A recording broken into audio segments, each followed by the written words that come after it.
seen that in so long, and I sat through it again because I needed to be reminded of it for this Q&A, and it brought back so many memories. Wow. It's intense. It's almost hard to talk about. Yeah, I haven't seen it in a long time either. I remember feeling at the time, and this is 12 years ago, certainly that the environment and climate were issues, but also how environmental chaos, political chaos, can be especially challenging to people struggling with mental health issues. Since COVID, I mean, I work with college students, and there's been an extraordinary increase in the number of students who've been stressed out and really grappling with mental health issues. I mean, I visited administrators at Skidmore College recently, and they said that they feel that 50% of students are struggling with, you know, depression, anxiety, significant mental health issues. And so I remember, you know, and the interesting thing is that you're saying that, and obviously it's about more than that, and it's possible certainly to view the film independent of any of that, and to simply look at it as a character story dealing with the specific issues they're dealing with. So maybe you could just share, I mean, just thematically, what you think going into the production was envisioned, both as, I mean, there's a genre element to all of this, first of all, but just, you know, how you were seeing it, how the others were seeing it. Yeah, I mean, there are layers here, certainly. I think Jeff Nichols, the writer-director, would talk about it in terms of it being born from his own personal anxiety that he was feeling at the time that he was writing the screenplay. It was around 2008. The economy was tanking, as we all remember. He was planning to get married. I think he was engaged. He was feeling a tremendous amount of stress, financially and otherwise. And that's how he came into the idea of the story. I think that it's interesting, the mental illness component of it wasn't the origin, it wasn't sort of the impetus, it was more of that's what he felt was the way to properly externalize those anxieties in the way that would create the most dramatic disconnect between Michael Shannon's character Curtis and others, first and foremost Sam, his wife, played by Jessica Chastain. And to him, and then of course to us as we processed his vision through the process, it was just a story about a marriage. That's what it was just a story about a marriage, that two people that weren't on the same page and their communication, and then got on the same page. And it was as simple as that. And the ending, whatever you want to make of the ending, whether, you know, that's really the apocalypse hitting, or his visions were all true, or however you want to interpret that, what mattered to Jeff was that finally they were in the same space and seeing the same thing.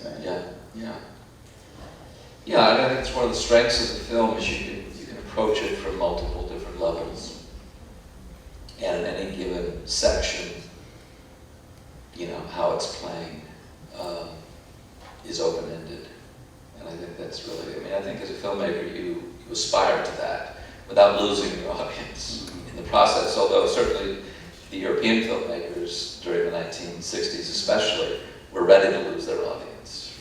I mean, Antonioni, you know, Fellini, Ozu, Bresson, you know, these guys pursued individual aesthetics to the point where, you know, almost every audience member was going to bring to it a different perception. I remember seeing a Merce Cunningham performance, dance performance. Cunningham would have his musicians present their score to the dances the day of the dances. And they knew how long it had to be, but that's it. The musician never saw the dance, and the dancers never heard the music. And he used to say that, you know, it's either the greatest collaboration or no collaboration at all. I love that. Well, it's funny because it makes me think of the fact that we had 0 minutes of rehearsal. Jessica and Mike met for the first time the night before day 1 of shooting. Yeah. No, and I'm sure the scene was intense. It was a wild shoot. I think the first day, the first thing we shot was that final scene at the psychiatrist's office before they go to the beach. Yeah. So imagine having to get to that place as an actor on day 1. Yeah. No, it's intense. That's one of the things about making movies. I mean, Karen can certainly attest to that. It's all out of order, and so having to bring it to that moment, and it's all about creating moments. Yeah. The intensity of individual moments and stringing them together. But I want to mention, because it bookends, the last thing we shot was a 24-hour day inside the shelter, which we created and built in a warehouse with movable walls. But all of the shelter interiors were the final day. We just went for it. The final day of production. Yeah. No, it's how many days? Do you remember how many days you shot? 24. Yeah, and I have to point this out. I usually don't talk about budgets, but this movie was long ago, and I don't mind talking about it. This movie was made for under $1 million. Wow. Which I could never, ever pull that off again. Yeah. No, and with special effects also. Yeah, and that the special effects were, you know, a fundamental component to me. This company, Hydraulics, that did the CGI, they were on board when I got the script. So again, we talked about this a little bit yesterday with Emily the Criminal, at what level these packages are at when they come to me as a submission to consider producing them and putting the financing together.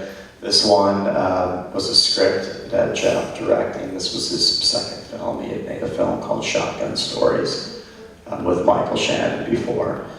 And Michael was on board, and Hydraulics, the CGI company, was on board. And they were a big time company that had done Avatar, among other films. And we made a deal where they were executive producers, got a big piece of the back end. But I felt like if we could hit that component and bring a tremendous amount of production value and a genre element to the film for a fraction of, you know, a micro fraction of what it would typically cost, then that would be the level of value that I could sell to the investors.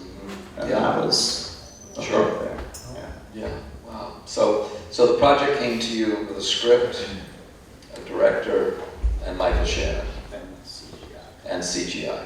Okay. Well, there you go. And the dog. And the dog. Right. And Jessica, by the way, this was the first thing she had come out with. She had shot Tree of Life with Malik, but it hadn't come out yet. And we never saw anything of her. She did an audition. We had heard about her through one of our executive producers that produces for Malik, named Sarah Beers. And Malik invited Jeff into the cutting room of Tree of Life and said, "You gotta watch this girl. She's the best actress I've ever worked with." Wow. She's fabulous. Yeah, and that was it. Yeah, who is familiar with Jessica Chastain, seen her in other films, yeah. No, she's really great. And this is, I think, one of the best things she's done, actually.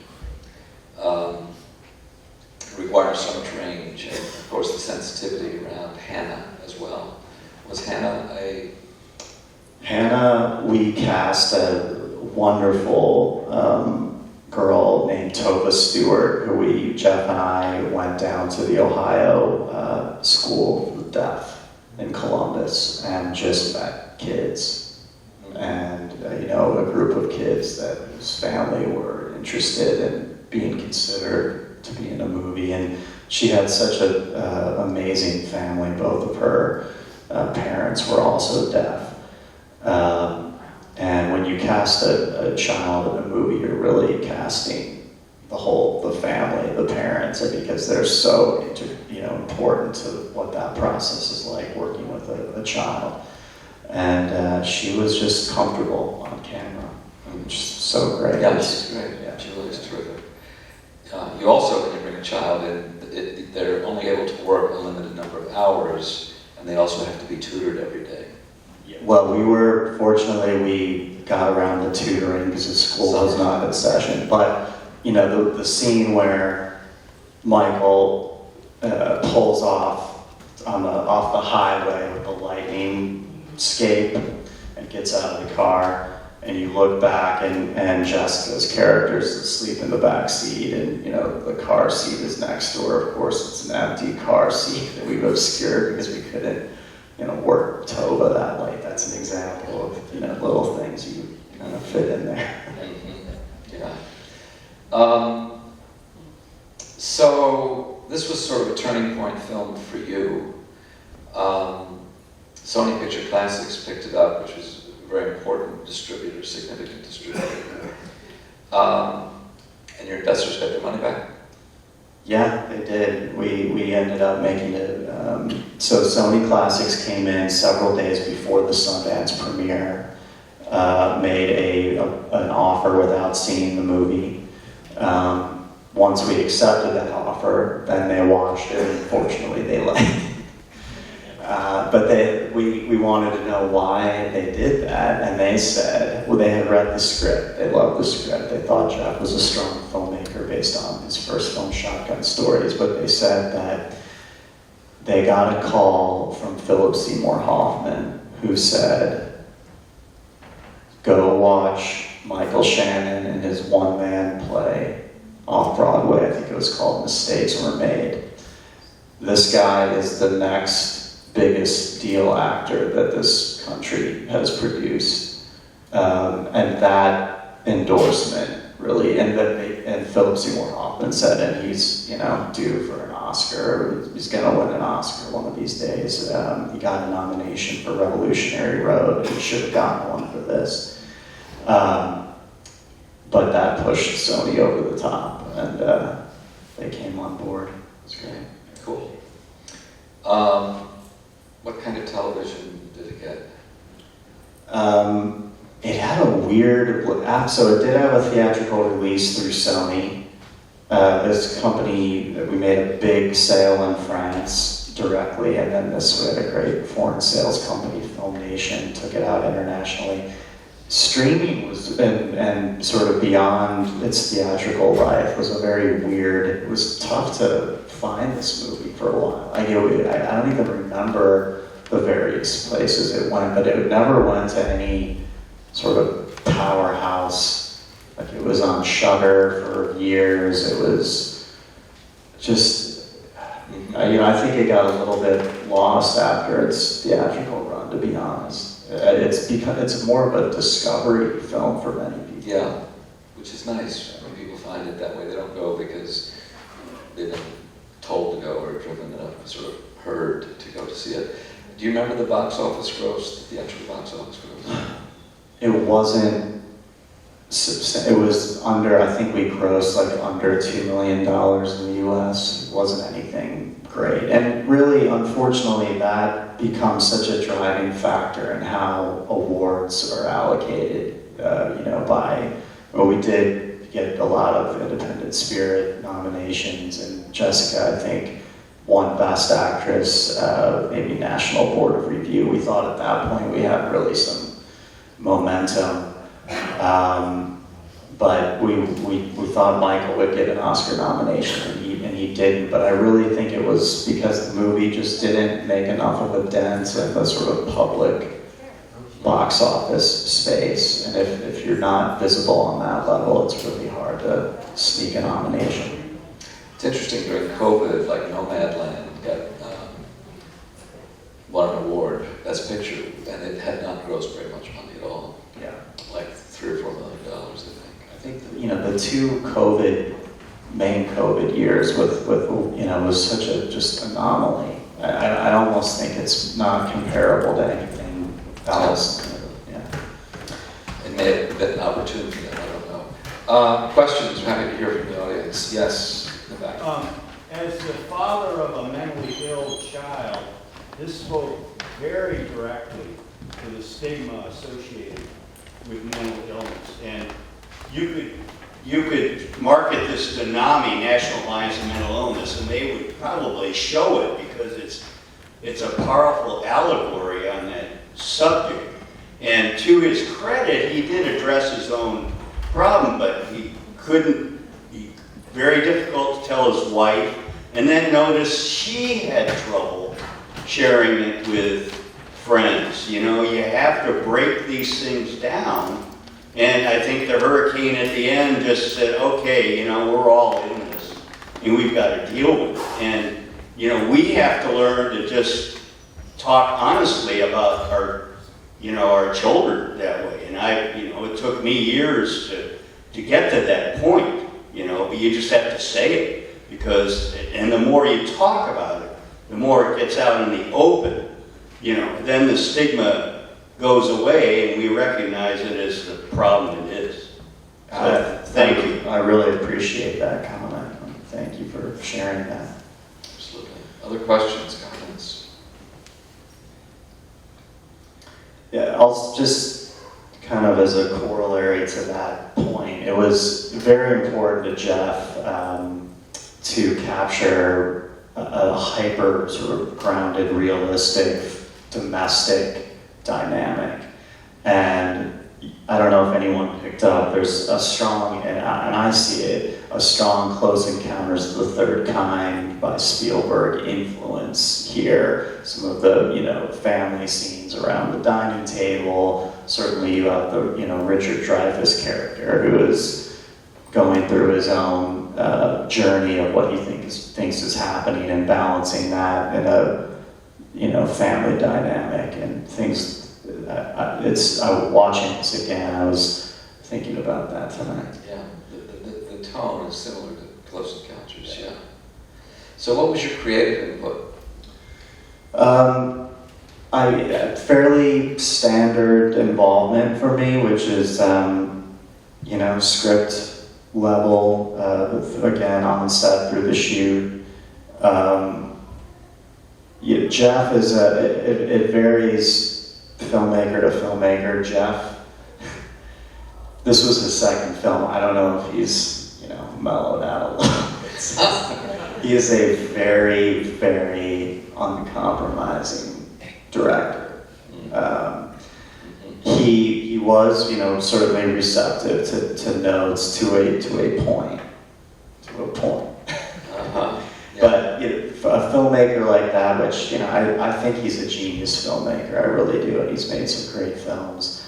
But they really need to work with a certain kind of producer that is more in the mold of just kind of facilitating that vision. I typically like to work more in a collaborative mode in certain aspects. I think that is critical to making the best version of the film, to have some sort of check on that, unilateral vision.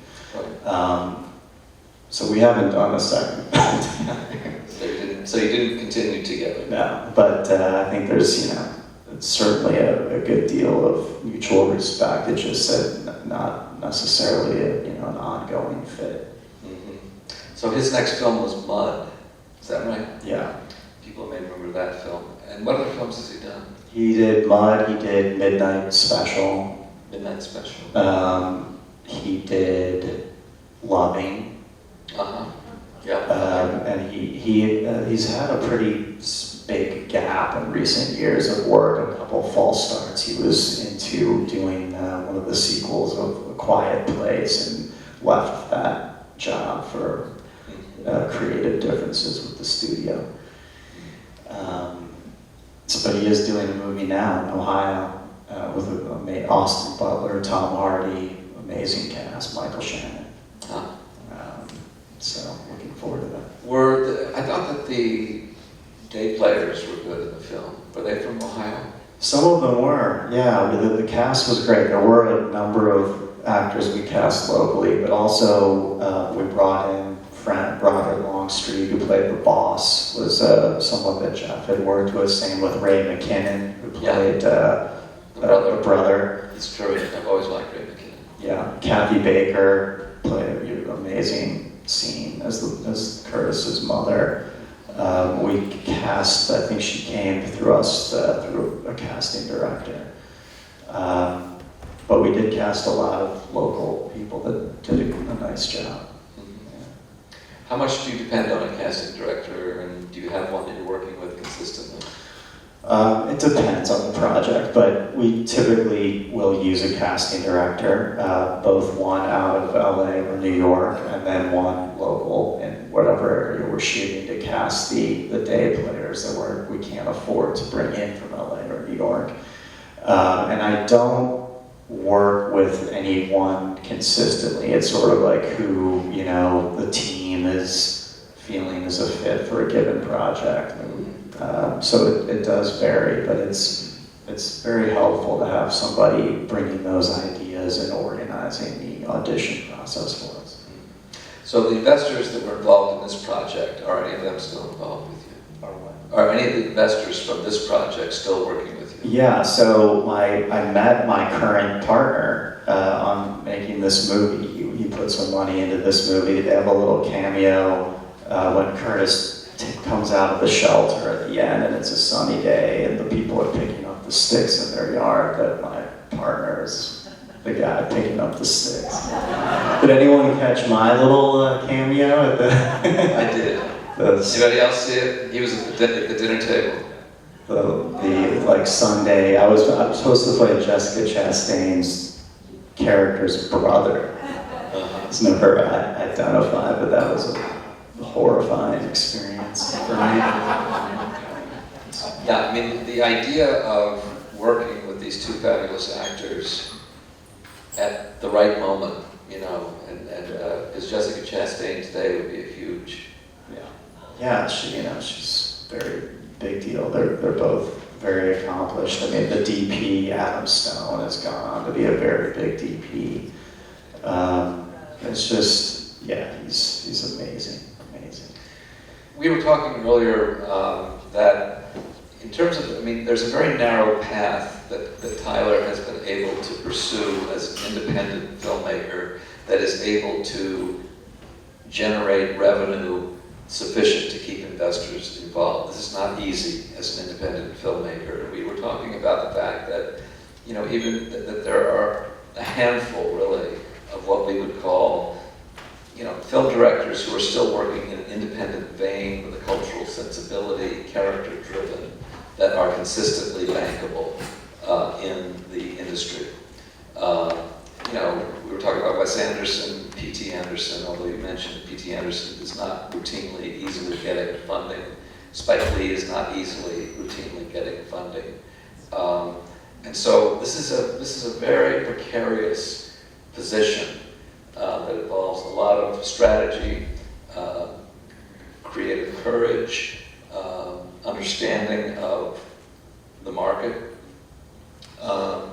and I think that's one reason why having Tyler here as sort of an exemplar of remaining committed to important thematic, character-driven material in a difficult, hyper-commercialized environment.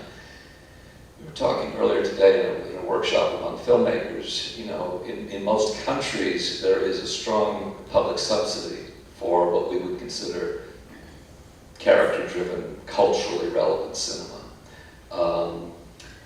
You know, that the BBC, for example, is funded by a $200 per family tax that supports BBC, and that money goes directly into support.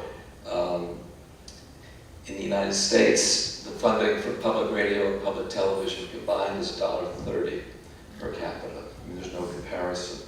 That arts funding generally, in France it's $176 per capita. In Canada it's like $88 per capita. The United States is 42 cents per capita.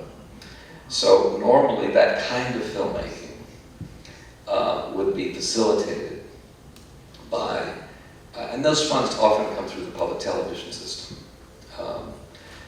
would be facilitated that way. Here, having to make it all work with private investment is a real balancing act. And I think you deserve a lot of credit for successfully navigating.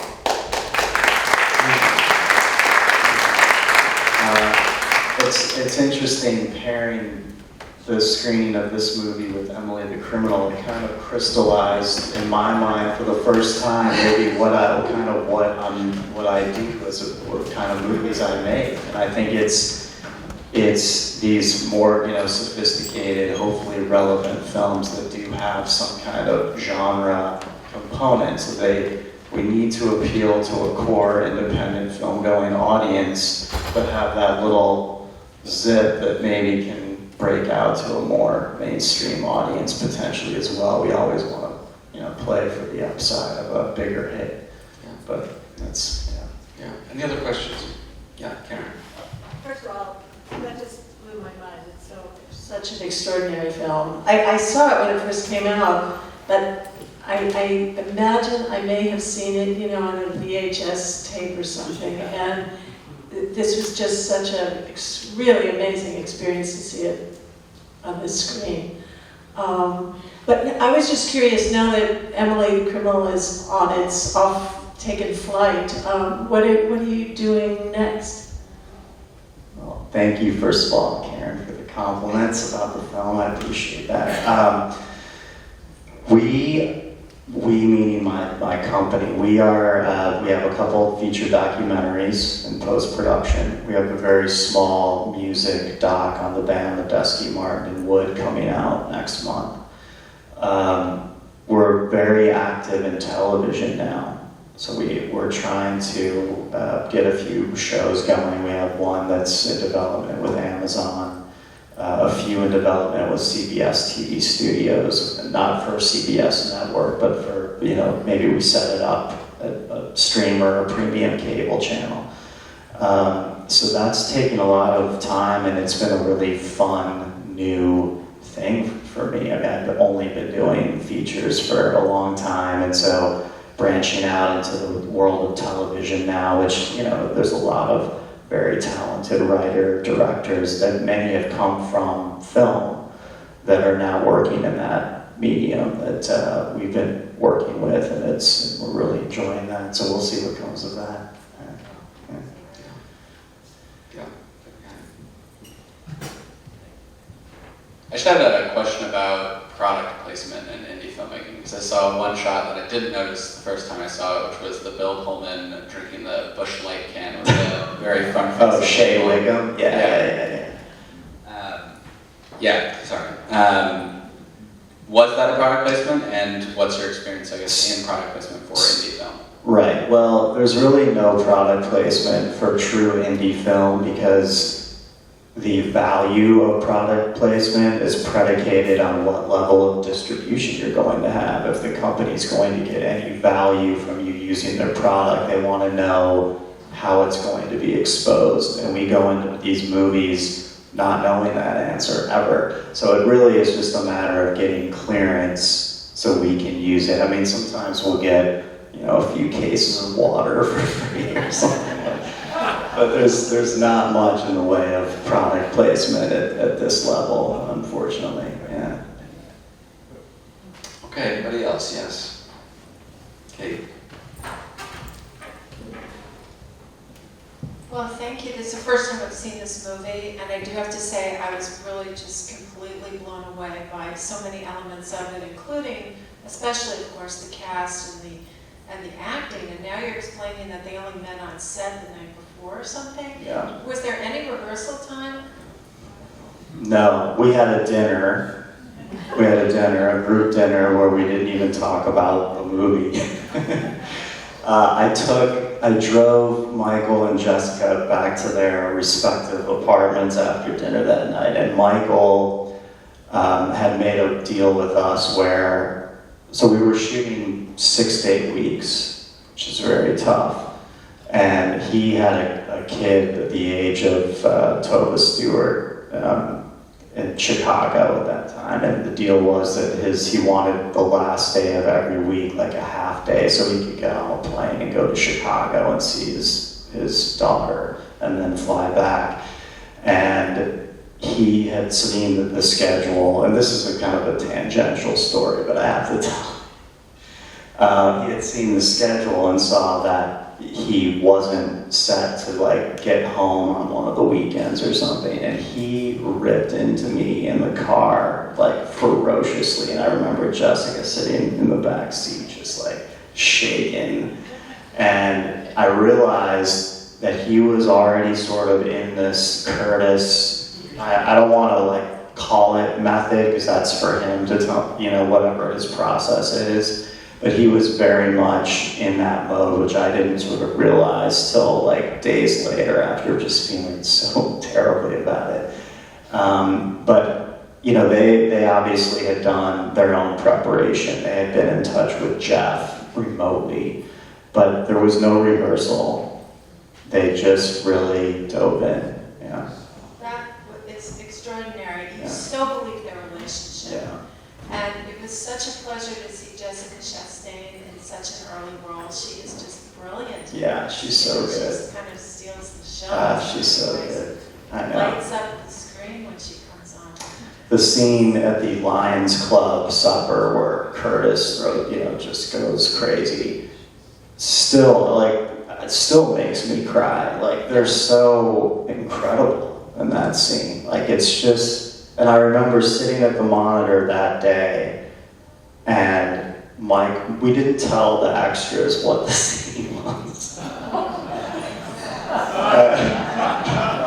And I remember after the first take, I turned to the script supervisor, this guy named Jean-Paul, and we looked at each other and we just were like, holy shit. Like, we have like a special thing happening here. You know, I felt that with this movie. I don't always at all feel that during the shoot. You know, I know when we're getting great stuff, but this one, when you saw those performances, you knew.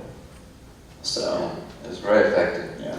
And it's difficult for a performance that intense to not go over the top, but to be emotionally deeply grounded, which is the only way it's going to play truthfully.